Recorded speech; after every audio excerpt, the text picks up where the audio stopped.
Bonjour, bienvenue sur cette capsule du féminin sacré et du masculin sacré. Donc voilà, bienvenue sur Lotus Pacham. Alors, je voudrais juste dire quelque chose par rapport à mes capsules précédentes. Si vous les avez regardées, eh bien, simplement, c'est des choses que je dis qui sont peut-être un petit peu directes. Mais en fait, c'est un condensé, c'est un résumé en fait de tout ce que je capte et tout ce que j'ai vécu aussi. Et voilà, donc c'est ce que je vous délivre, c'est pas des trucs que j'ai appris sur les bancs d'une école. Et donc voilà, donc peut-être que pour certains, ça peut être pas forcément quelque chose d'évident. En tout cas, voilà, en tout cas, si ça vous met, on va dire, dans un émotionnel chancelant, eh bien, ça veut dire aussi que votre personnalité, que votre organisme, que votre cerveau, en fait, est en train d'opérer une transformation. Ça veut dire qu'à votre insu, il y a des informations, évidemment, qui vous ont déstabilisé, mais c'est pas quelque chose de négatif. C'est votre mental aussi qui vous dit que c'est négatif, hein, mais en fait, pas du tout. Parce que ça veut dire aussi que vous êtes en train d'amorcer en fait une transformation. Donc voilà, donc c'est pas simplement moi qui le dis, c'est aussi beaucoup de yogis, beaucoup de gens qui font du sadhana, voilà, parce que on n'est pas, je veux dire, c'est plus facile d'être dans le mental et puis d'être, on va dire, toujours réglé sur des habitudes mentales et des pensées plutôt que des personnes qui vont essayer justement de transformer cette pensée. Et étant donné que je sais qu'il y a beaucoup d'entre vous sont très concentrés sur ce que je dis, puisque j'ai certaines personnes qui me disent que vous réécoutez en fait plusieurs fois mes vidéos. Donc voilà, donc ça peut donner ça au bout d'un certain temps et c'est parfaitement normal. Voilà. Bon après c'est pas très vendeur de dire oui vous regardez mes vidéos et puis après vous avez le moral dans les chaussettes pendant une journée parce que votre mental est en train de s'effondrer. Mais en tout cas c'est la vérité et c'est ce qui se passe pour certains d'entre vous.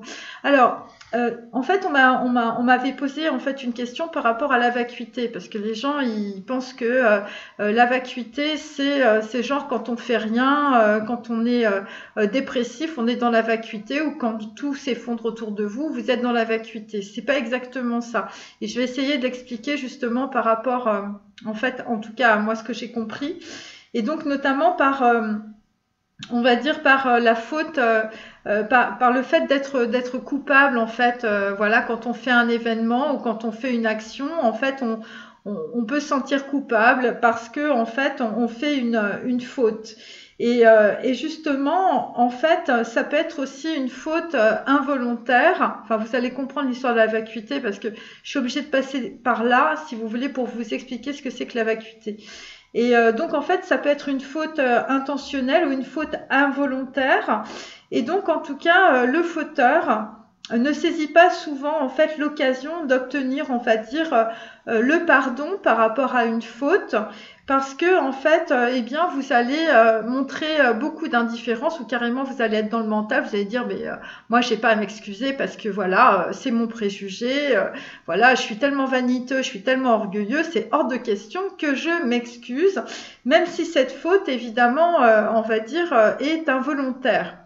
Voilà. Donc en fait, il n'y a pas de prise de conscience. En gros, donc en fait, eh bien, les gens, justement, bon, en gros, vous captez rien. Hein, vous êtes, voilà, parce que quand on est dans les préjugés, il y a deux possibilités. Soit on s'en rend compte, soit on s'en rend pas compte. Donc là, c'est pour quelqu'un qui s'en rend pas compte, c'est-à-dire, bon, bah, vous êtes indifférent, bon, j'en ai rien à foutre, ça me touche pas, c'est pas mon problème. Et donc, en tout cas, dans la réalité, eh bien, la faute qui est involontaire va devenir en fait une faute, comme si en fait vous en étiez coupable. Voilà, parce qu'une faute reste une faute, hein, qu'elle soit intentionnelle, involontaire, ou que vous ne preniez pas conscience des choses, que vous soyez dans l'indifférence. Et donc, en fait, qu'est-ce que ça veut dire? Ça veut dire qu'on peut être volontaire, enfin, qu'on peut être dans une faute involontaire, on va dire, par défaut. Voilà, c'est-à-dire qu'en fait, bon, bah, vu que vous creusez rien dans la réalité, vu que vous êtes toujours hyper superficiel, eh bien, vous faites des fautes et en plus, vous vous en rendez pas compte. Voilà, donc en fait, il ne peut pas y avoir de pardon sur des fautes dont on ne se rend pas compte que ce sont des fautes. Et donc, en tout cas, donc en fait, vous allez avoir en fait un comportement, on va dire, d'indifférence, euh, parce que en fait, il n'y a pas en fait cette faute, vous l'avez commise, mais en fait parce que c'était un choix par défaut. En fait, il n'y a pas de choix. Quand on fait une faute involontairement, vous heurtez quelqu'un involontairement. Je veux dire, vous êtes en voiture, vous avez un accident et puis il y a quelqu'un sur le passage clouté et puis vous le voyez pas et puis boum, vous tombez, voilà. Et donc en fait c'est une faute involontaire, vous ne l'avez pas vu. Mais en attendant la personne, je veux dire, il lui manque les jambes, voilà, c'est ce genre de choses. Et donc en fait ça veut dire aussi que quand en fait on décide pas d'avoir un choix dans la vie, eh bien on ne peut pas être dans la volonté. Et donc c'est là l'écueil en fait par rapport à la vacuité, parce qu'on pense que en fait la vacuité c'est ne pas avoir de volonté. Vous voyez, vous êtes dans la vacuité, genre vous laissez vos fenêtres ouvertes quoi. Et, euh, et donc en fait donc qu'on choisisse ou pas, en fait c'est une faute qui est dans la réalité, qui est coupable en fait. Vous êtes coupable évidemment d'avoir écrasé un piéton, même si vous l'avez fait involontairement. Parce qu'en fait, à l'extérieur, il n'y a pas de différence. Qu'est-ce que ça veut dire? Ça veut dire que l'extérieur, en fait, ça doit être normalement le reflet de votre intériorité. Et ce que ça veut dire aussi, c'est que le reflet, c'est quelque chose en fait qui n'est pas exact. Ça veut dire qu'en fait, que votre reflet, c'est pas la vérité, puisque vous avez commis une faute involontaire. Donc en fait, vous n'avez pas mis dans cette action de la volonté. Vous avez fait un choix par défaut. Et donc en fait, c'est ce que ça veut dire. Ça veut dire que l'extérieur, ça devient en fait la manifestation d'une certaine forme d'indifférence. C'est un choix par défaut. Et donc ça veut dire qu'en fait, c'est la manifestation de la non-volonté. Et c'est très intéressant parce qu'en fait, là on arrive à en fait une situation où quelqu'un voilà heurte une personne sur un passage piéton. Et donc en fait la personne soit elle est dans une petite chaise et puis bon la personne qui est au volant, bah, c'est voilà involontairement vous l'avez heurtée, mais en attendant elle n'a plus ses jambes, elle peut plus marcher. Et donc en fait ce que je veux expliquer justement par la vacuité, c'est que dans la vacuité en fait on est dans le non-faire. On est dans le non-faire, mais on n'est pas avec quelqu'un qui est dans une attitude, on va dire, involontaire.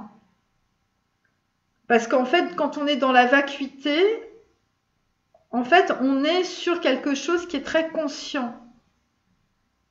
Alors que justement, dans la réalité, on a l'impression que c'est quelqu'un qui ouvre les fenêtres, voilà, vous êtes là et puis vous êtes dans la vacuité, c'est vide. Donc ça pourrait être catalogué comme étant des gens qui n'ont pas de volonté, puisqu'en fait mais en fait c'est pas ça. Parce qu'en fait dans la vacuité, hein, puisqu'on est dans le non-faire, eh bien en fait on va être dans un système de pensée, on va dire, mais qui est plus que de la pensée. On va être sur quelque chose de conscient, on va se concentrer, c'est de la concentration.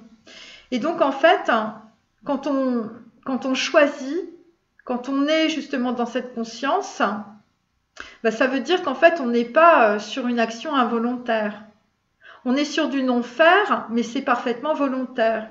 Donc ça veut dire qu'on n'est pas dans l'inconscient, ça veut dire qu'on n'est pas indifférent à une situation puisqu'on est parfaitement en train de se concentrer. Et donc c'est ça, montrer sa différence. Quand on fait un choix, c'est qu'on montre qui l'on est. On montre en fait son individualité, on montre son identité. Mais c'est l'identité en fait de votre âme que vous montrez. Et donc en cela, en fait, vous n'êtes pas dans une action ou vous n'êtes pas dans l'indifférence, vous ne faites pas un choix par défaut. Et donc, en fait, ça veut dire quoi? Ça veut dire que quand vous êtes dans la vacuité, vous êtes dans le non-faire. Et que le non-faire, c'est un acte de volonté.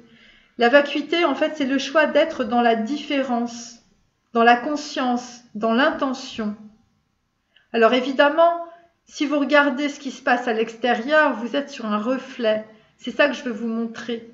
C'est que vous voyez quelque chose qui est un reflet, mais ce n'est pas la vérité. La vérité, c'est que la vacuité, c'est quelque chose qui est de l'ordre de la concentration, du choix et de la conscience. Et donc, c'est dans cette vacuité, dans cette situation de non-faire, mais qui n'est pas un choix involontaire, ou un choix, en fait, où on peut être dans l'indifférence, eh bien, en fait, c'est l'occasion d'obtenir le pardon. Le pardon par rapport à soi-même. Ça veut dire qu'on n'est pas indifférent. Et en même temps, on est dans cette vacuité. Donc en fait, on est conscient par rapport à un accueil, par rapport à quelque chose qui descend des plans subtils. Parce que en fait, le choix va déterminer en fait l'action de pardonner, de se pardonner. On n'est pas obligé de pardonner aux autres, hein, je ne suis pas de le dire. Hein. Et donc en fait, par le pardon, en fait, on se détermine en tant que personne. Parce qu'on fait un choix. On se détermine, je veux dire, par rapport à sa place, par rapport à la place en fait qu'on prend dans l'univers. Et c'est quand en fait on fait ce choix, cette prise de conscience, quand on se pardonne à soi-même, eh bien on se détermine à la fois par rapport à l'univers et à la fois en fait par rapport à sa conscience. Voilà, c'est pour ça en fait que je vous ai expliqué tout ça, parce que souvent en fait on pense que la vacuité c'est des gens qui sont, on va dire, dans l'indifférence. Parce que moi j'ai souvent entendu ça, surtout pour des moines zen. Mais c'est pas ça. La vacuité, c'est pas se foutre de tout le monde. C'est pas être dans l'indifférence. Au contraire, c'est faire un choix conscient. C'est le choix conscient d'être dans l'accueil de sa propre en fait vérité, voilà, et de prendre sa place dans l'univers. Donc voyez, quand vous voyez des moines qui prient ou qui font du zen, et ben en fait c'est ça, c'est un haut degré de concentration. C'est pas être dans l'inconscience ou dans l'indifférence, parce que souvent en fait on entend ça. Voilà, c'est ce que je voulais vous montrer. Et, voilà, et j'ai écrit ça ce matin parce que ça me trottait dans la tête. Alors je vais tirer une petite carte du.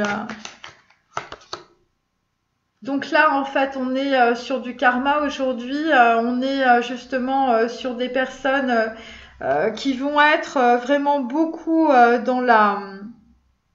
Vous êtes dans le sacrifice.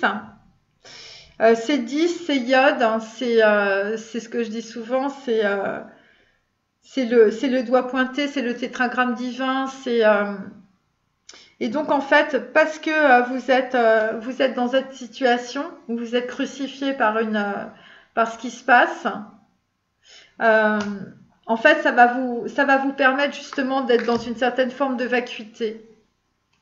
Parce que malheureusement, en fait, on peut être dans la vacuité justement parce qu'on prend conscience qu'on a fait des choix par défaut. Donc il y a des gens qui vont, parce que vous vivez cela dans votre vie, hein, je veux dire, vous avez des ennemis autour de vous et tout le monde vous crucifie, hein, c'est un petit peu ça. Ça concerne la matière, ça concerne l'hérédité, et ça concerne l'argent, et ça concerne toutes les formes en fait aussi que vous pouvez avoir comme dépendance, des choses qui vous tirent vers le bas. Et là, visiblement, vous êtes dans une pièce de théâtre où, je veux dire, vous avez du mal à vous envoler. Il y a des gens qui veulent partir d'une situation. Et là, vraisemblablement, on vous a crucifié. Mais c'est aussi, il y a aussi des personnes qui pouvaient être, je veux dire, euh, on va dire inconscients ou qui pouvaient être indifférents à elles-mêmes. Et là, en fait, il y a des personnes qui vous en rajoutent une couche pour que vous preniez conscience de quelque chose d'important et que vous finissiez en fait un cycle. Voilà, en tout cas, vous finissez un cycle. Carte numéro 10. Et là, c'est intéressant. C'est des gens en fait qui vont revenir dans leur passé. Vous allez repenser, je veux dire, à ce que vous avez vécu dans les années, je sais pas, 80, 90. Voilà, voilà. Et ça concerne en fait des personnes qui peuvent être duales, qui peuvent avoir deux, on va dire, deux cerveaux. Vous pouvez être un peu comme des Janus. Voilà, c'est des gens qui ont deux cerveaux, voilà, parce que en fait, vous êtes dans la peur, vous êtes dans la peur par rapport à quelque chose que vous ne voulez pas voir visiblement de votre enfance. Un lapin bleu, hein, pour certains, hein, des lapins bleus qui ont été extrêmement négatifs, hein, pour vous, et vous étiez obligé de vous cacher, vous étiez obligé, on va dire, de vous protéger, vraisemblablement par rapport à quelqu'un ou par rapport à une situation qui arrivait. Voilà, qui est arrivé visiblement dans votre chambre. 9 d'épée, c'est cela. Et là, vous avez un très gros éclaircissement, visiblement par rapport justement à cette dualité du mental qui vous empêchait de voir quelque chose. Moi, ce que je sens, c'est que là, vous êtes en train de passer sous le masque. Vous êtes en train de traverser les voiles de l'illusion et vous êtes en train de comprendre en fait hein, que votre réalité, c'est un reflet mais qui ne reflète pas en fait la vérité et qui ne reflète pas sur tout ce qui s'est produit. Donc là, on est avec un homme, je veux dire, la carte est à l'envers. Voilà, je l'ai tiré comme ça.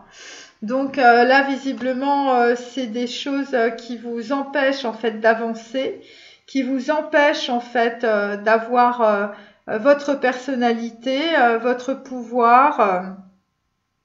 Et ça concerne des souvenirs d'enfance. Voilà, ça concerne des souvenirs d'enfance, des choses que vous cachez, des choses que vous abritez, des choses dont vous ne voulez pas parler, vraisemblablement. Visiblement, votre petit cheval, il connaît beaucoup de choses. Voilà, et ça concerne votre chambre. Voilà, ou peut-être ça concerne aussi un sépulcre ou on va dire un endroit où vous avez enfermé tout cela, toutes ces choses épouvantables dans votre tête et ça vous empêche d'avancer. Et là, nous avons toujours la tour à l'envers. Donc en fait, on est avec des personnes qui sont en train de percevoir quelque chose qui va s'effondrer. Ça concerne une faute, quelque chose une personne coupable visiblement. Et vous aviez mis, on va dire, le choix que vous deviez faire. En fait, vous le mettiez de côté parce que vous aviez peur de le faire, de le reproduire. Et vous sembliez être tout à fait indifférent par rapport à quelqu'un, visiblement. Et ou peut-être carrément dans l'inconscience, puisque en fait la tour, c'est la prise de conscience, c'est Yézed. Et Yézed, c'est évidemment dans l'arbre de la Kabbale, c'est aussi le pardon. Donc là, il y a quelque chose que vous ne vouliez pas pardonner, vraisemblablement. Quelque chose qui vous a dévasté hein, ou qui va vous dévaster quand vous allez comprendre en fait ce qui s'est passé. Et parce que vous n'avez pas voulu faire de choix par rapport à une faute que vous avez faite, dont vous ne vous sentiez pas coupable aussi, ça peut être ça, ou quelque chose que vous avez fait par non-choix. Voilà, vous avez laissé les choses couler. Et là, cette carte va se retourner. Cette carte va se retourner et là, en fait, la tour, c'est l'effondrement. Vous allez vous effondrer, vous allez être dévasté et vous allez voir quelque chose de très clair. Et ça concerne des souvenirs du passé, Ça va très très loin, hein. Ça concerne des gens qui ont des histoires, des souvenirs par rapport à des chevaux à bascule, hein, ou des petits lapins bleus. Enfin, je veux dire, c'est Alice au pays des merveilles et visiblement, c'était pas la merveille, hein. C'était pas les contes merveilleux, hein. Donc voilà. Donc là, vous allez prendre conscience de cela. Et là, en fait, nous sommes avec toujours. Bon, je vous montre cette carte. L'As d'épée, hein, mais cette carte est à l'envers. C'est par rapport à quelque chose en fait qui s'est produit quand vous étiez jeune. Alors là, on a une sucette où on a une glace et ça concerne visiblement des choses que vous ne voulez pas dire, hein, puisque cette carte est à l'envers. Donc en fait, c'est très clairement, voilà, il y a des choses en fait que vous avez décidé de ne pas dire. Et donc c'est un as d'épée à l'envers. Donc en fait, vous êtes très très engrammé, on va dire, par rapport à cela, par rapport à cette situation ou par rapport à ce qu'on vous a fait quand vous étiez jeune. Et c'est ça qui vous empêche d'avancer, en tout cas aujourd'hui, et qui vous empêche d'être dans la vacuité. La vacuité parce que vous êtes dans le mental. Et donc là, en fait, il y a une situation, vous ne voulez pas trancher avec parce que votre mental vous empêche de la voir. Voilà. Et vous êtes en train de traverser en fait les voiles de l'illusion. Et c'est pour ça que je parlais de la vacuité, parce qu'à travers la vacuité, on peut parler évidemment de la faute des coupables visiblement qu'on a élagués, hein. Voilà. Et visiblement, vous êtes sur un reflet de la vérité, de la réalité, pardon, mais qui n'est pas la vérité. Voilà. Parce qu'il y a des gens qui étaient dans l'indifférence par rapport à ce qui vous est arrivé. Et bon, visiblement, il y a du sang et tout ça. Enfin, c'est vraiment sanglant, hein. Voilà, c'est sanglant dans le mental. Et là, il faut que vous fassiez un travail là-dessus. Parce que sinon, vous pouvez pas être dans la vacuité. Voilà. Vous pouvez pas être dans la conscience si vous vous trimballez un truc comme ça dans la tête. Voilà. Et ça vient en fait de quelque chose qui est caché, hein. Voilà. Bon, bah écoutez, en tout cas, je vous remercie beaucoup pour cette capsule. Merci. Au revoir.